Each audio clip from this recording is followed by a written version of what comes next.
All right, so in the new open beta, VRChat 2021.1.5, we actually have a new feature called SendCustomEventDelayed. And this allows us to delay an event that we're calling. So we can have something just happen in the future at a certain given time. And this is going to be a quick demo of how to use that. So here I have a bridge object that I want to be disabled on start. And when you click this button, it'll turn on the bridge, but then turn it off again after 5 seconds. Now, originally we used to have to set up timers inside of our Udon scripts, and that's actually what I did in my original tutorial for this. But instead, we can just send a delayed event now. So I'm going to turn this off, and on our button, I have a Udon behavior component, and I'm just going to create a new Udon graph program asset for that. And I will call this toggle delayed. And back on our button, we can drag that on there and just hit open Udon graph. Now inside of here, we need a reference to our bridge object. So I'm just going to get a game object reference here. I'm going to call this target.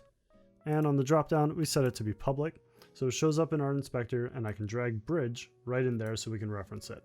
So since we want this to happen when you press the button, we're going to do it on interact. So we search interact. And we want to tell our target object to be enabled during this time. So I'll drag out from here, do set active, and we'll just set this to be true and connect that in. Now this turns the object on, but we need to turn it off again after a certain amount of time. And we're going to do that in a secondary event down here. So we'll search custom event. I'm just going to name this target disable. And we're going to copy these nodes and just put them down here and connect them in and check value to be false. So it turns the object off again. But we need to be able to call this event from something. And we're going to do that through SendCustomEventDelayed. We're just going to search SendCustomEvent, and it's the second one, SendCustomEventDelayed. And immediately you see we have a lot of options here.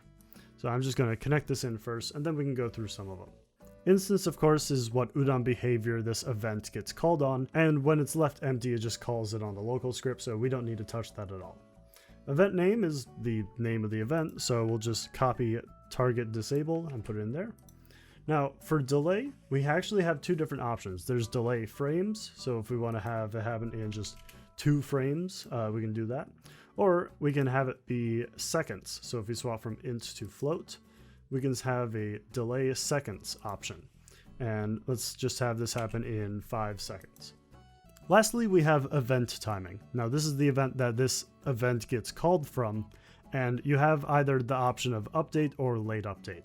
Basically, do you want it happening during update, which everything else happens in, or do you specifically want it happening after something else has happened to that same frame? We don't need to worry about that kind of accuracy, so I'm just going to leave that on update. And with this setup, this is actually all that we need to have our script work. So I'm just going to go back into our scene, and since I want to be able to get back, I'm going to duplicate my button and drag it over here.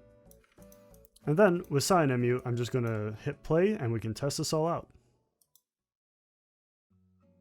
There we go, all ready. So we can run up to our button, click it, see the bridge shows up. I can run across it really quick. And if we look back, we watch it get disabled again.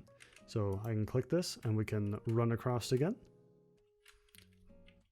And there you go. That is the delayed event calling that we have in the current open beta. Hope you enjoyed. We'll see you again.